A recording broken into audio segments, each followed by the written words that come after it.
Welcome back to another Smite God History episode, where we take a look back at a god's release state, changes over time, and how they've fit into past metas. Today we're covering Thor, who's had some pretty interesting changes over the years, including 2 partial reworks, so let's dive right in with Thor's release stats and abilities. So Thor at release, much like plenty of other gods in the game such as Nemesis, Vulcan, Hades, Raven, etc., was not of the class he was destined to be. Thor was released as a warrior on September 7th, 2012, and was actually the 5th new god to be added to the game after the original 17, coming after Guan Yu, Bakasura, Anhur and Cupid, and just before Ares, Freya and Loki, so he's been around a long time. So upon his original release, most of his kit was the same as the present day, besides a few additions and the recent rework to his ultimate and Berserker Barrage. His numbers were a little different though. The passive was twice as strong as it is currently, giving up to a potential 60 power for free regardless of level. This was nuts in any scenario before level 10 or so and before you got a good amount of items online. If you ganked duo lane for instance and the enemy jungle followed you making it a 3v3 fight, that's 3 stacks of the passive for 60 free power. And Thor's abilities scaled really well with power back then, as they still do today. So this passive was crazy at launch. The hammer however wasn't so great. It was a little bit weaker on launch in the base damage department compared to recently, and also dealt only 50% return damage to minions, where today it deals 80% on the return. But the real kicker that made this ability really bad at launch compared to now, it was that the ability to teleport to the hammer simply didn't exist. Yeah, I'm sure a lot of modern day Thor mains can't imagine playing him with no true mobility and not being able to teleport after the double tap and spin to win, but that's how it was. So while a double tap on an enemy god was still busted as hell and did a lot of damage, any other application of this ability, such as teleporting or using it to clear minions and jungle camps, was just really bad. The wall was also wildly different from modern day Thor. At release, the wall didn't stun enemies, it only slowed them by up to 40% for 3 seconds, which granted is a very strong slow, but it doesn't really compare to a stun. The wall also came out later too. It's kinda hard to describe, but it had a delay after using the ability before the wall came up to block movement, so it was quite hard to use. Some other interesting things happened with Thor Wall, but at release this was all it did, a slow and a delayed movement block. Berserker Barrage was pretty much the same as it's always been if you remember how it was before Thor's rework in the Season 6 mid-season patch. It hit 5 times in a circle around him with 0.4 seconds delay between each hit. Nothing special or different about this one really, aside from it having slow immunity at launch that was removed, but of course this was reworked more significantly later on and we'll get into that soon. And finally, Thor's ultimate at launch was also very similar to modern day Thor.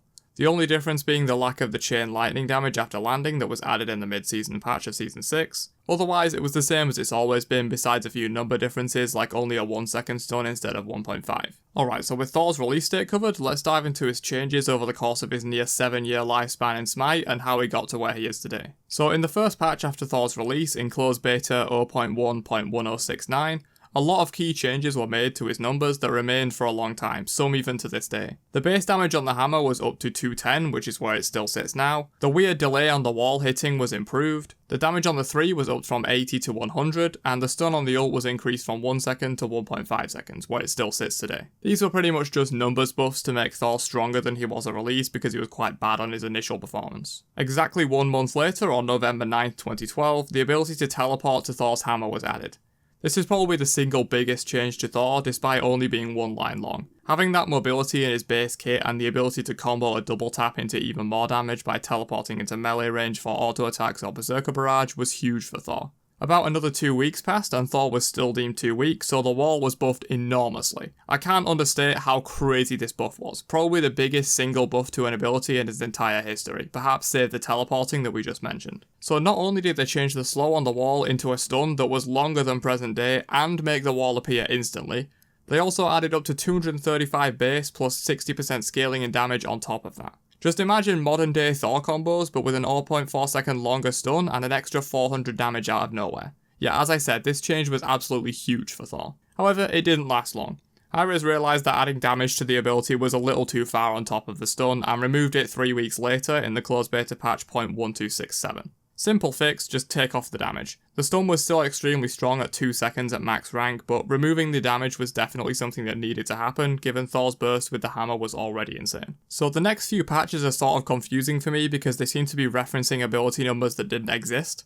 For instance, in this patch where the ultimate was changed to be 1.5 seconds at all ranks, when as far as I can see that was already the case before this patch. Or this passive change being listed as a buff when it's clearly a nerf down from the 20 that it was at release to 15. There's also a patch here that references focus, basically a stat you could buy on certain items back in the day that increased your CC durations.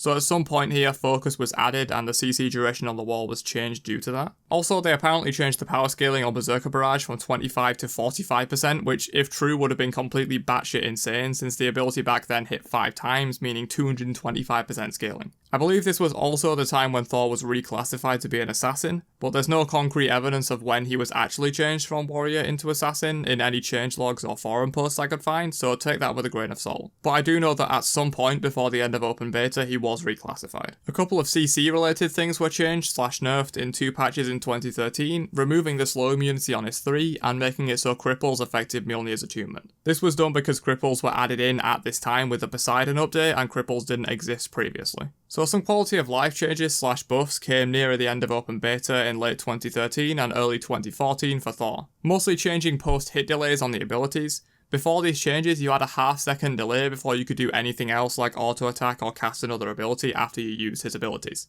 So this was definitely a needed change given Thor's combo-y style of play and tendency to AA cancel. They also lowered the cooldown on the hammer just a little bit. So once the game launched out to beta, Thor was left alone for a very long time. Besides this small patch in early Season 1 that changed the speed of his hammer and some timing changes on the ultimate, he received no major changes until the launch patch of Season 3 almost 2 years later, where his passive was nerfed again down to 10 power per stack from 15, where it still sits today. And the cooldown on the wall was nerfed to a flat 17 seconds at all ranks, where before it started at 17 and scaled down to 13. After those changes, Thor once again was left unchanged for a little over 2 years this time before Season 5 brought him a bunch of minor buffs throughout the season, like cooldown reductions on both Barrage and Tectonic Rift, changing the return damage of the hammer on minions from 50% up to the present day 80%, allowing him slightly faster jungle clear and wave clear with the hammer, and also a stun duration increase and mana reduction on Tectonic Rift. And the final thing of note which happened very recently as of the making of this video is Thor's partial rework in the Season 6 mid-season patch on July 24th, 2019. This changed the way his 3 worked quite a bit, with it now dealing more damage per tick but less ticks overall, and a final big swing of damage, instead of just 5 steady ticks like it was before. They also reduced the cooldown dramatically and took off 10 mana cost at all ranks. And finally, the ultimate was also changed to add some extra chain lightning damage to Thor's autos and abilities after ulting.